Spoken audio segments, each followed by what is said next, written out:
Hello friends, welcome to channel bull track. दोस्तों, अगर हम निफ्टी का परफॉर्मेंस अगस्त सीरीज में देखें तो उसने करीब 2.3% का गेन दिया और उसका रेंज करीब 680 पॉइंट्स का रहा। लोअर एंड में उसने 10,880 का लेवल दिखाया और वहीं हायर एंड पे उसने 11,560 का लेवल दिखाया। वहीं अगर हम बैंक निफ्टी की बात करें तो बैंक निफ्टी ने करीब 8% का रिटर्न दिया अगस्त की सीरीज में और उसका मूवमेंट या उसकी रेंज करीब 2,500 पॉइंट्स की रही। लोअर एंड में उसने 21,030 का लेवल दिखाया और हायर एंड पे 23,600 का लेवल दिखाया। तो बैंक निफ्टी ने निफ्टी को आउट परफॉर्म किया है।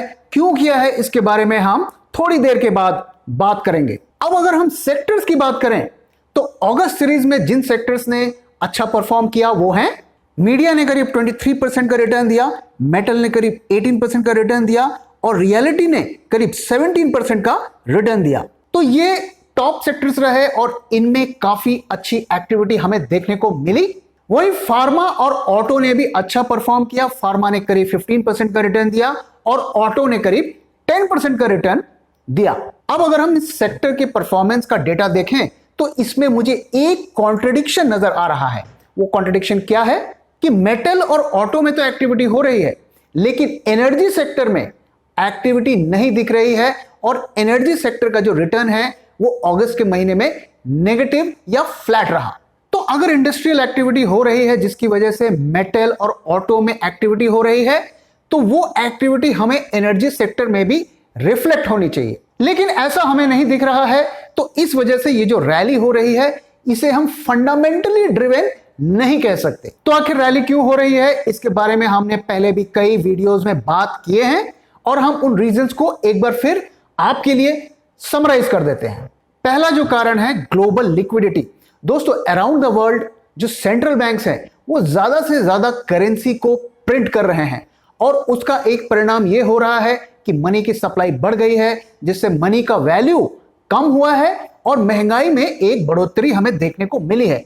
अगर आपने नोट किया होगा तो खाने पीने की ज्यादातर सामानों का रेट काफी बढ़ा है और 15 से 20%, 30% तक रेट्स बढ़े हैं। आने वाले टाइम में देखेंगे कि ये इन्फ्लेशन या महंगाई और बढ़ेगी।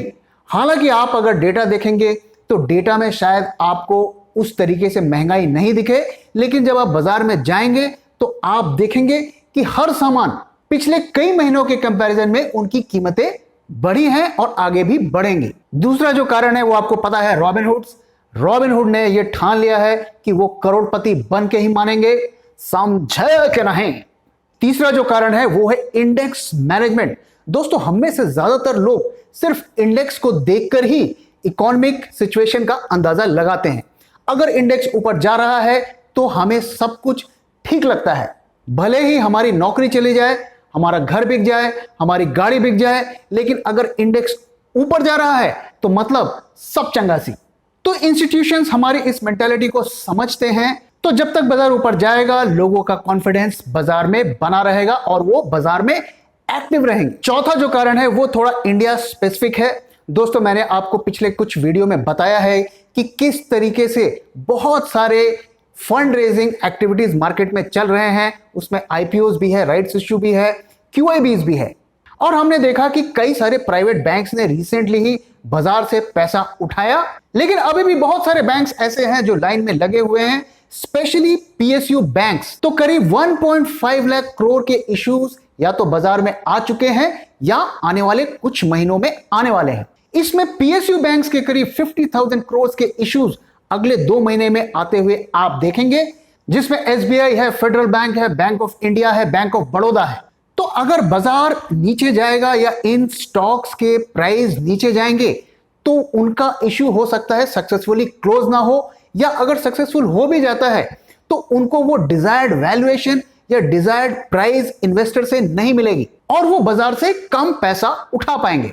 तो इसलिए जब तक ये इश्यूज कंप्लीट नहीं हो पाते हैं तब तक बाजार में तेजी बनी रहेगी ताकि इन्वेस्टर का कॉन्फिडेंस बना रहे। तो ये जितने भी फंड रेजिंग एक्टिविटीज आने वाले टाइम में होने वाले हैं ये बाजार को एक सपोर्ट देखेंगे।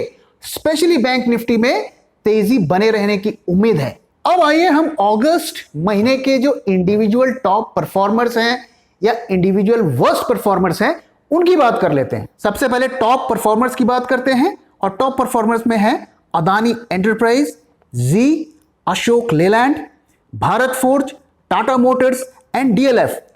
और इन कंपनीज ने करीब 25 से 65% तक का रिटर्न अगस्त में दिया है। वहीं अगर हम वर्स्ट परफॉर्मर्स की बात करें तो उसमें कंटेनर कॉर्पोरेशन, मुथूट फाइनेंस, भारती एयरटेल, बायोकॉन और हिंदुस्तान पेट्रोलियम है।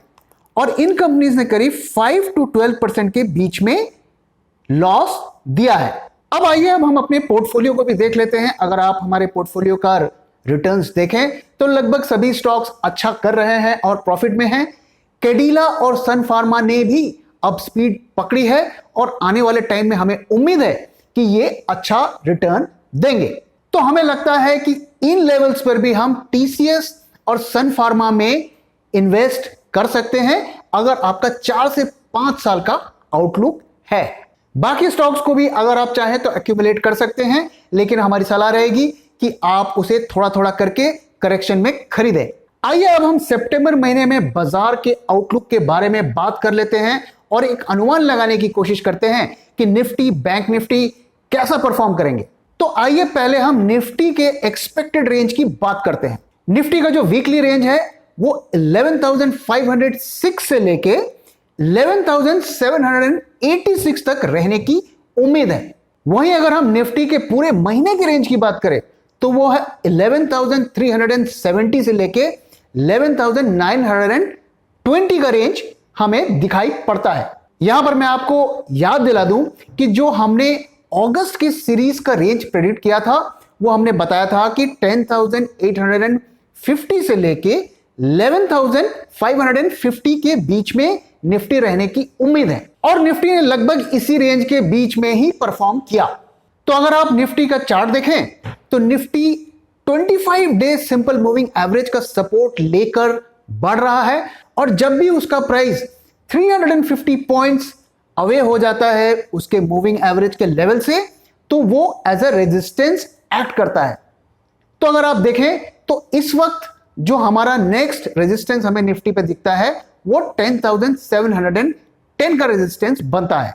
आइए अब हम बैंक निफ्टी के लेवल्स की बात कर लेते हैं। तो बैंक निफ्टी का जो वीकली रेंज है वो एक्सपेक्टेड रेंज है 23,892 से लेकर 25,154। वहीं अगर हम पूरे महीने के रेंज की बात करें तो लोअर एंड पे है 23,152 और हायर एंड पे है 25,894।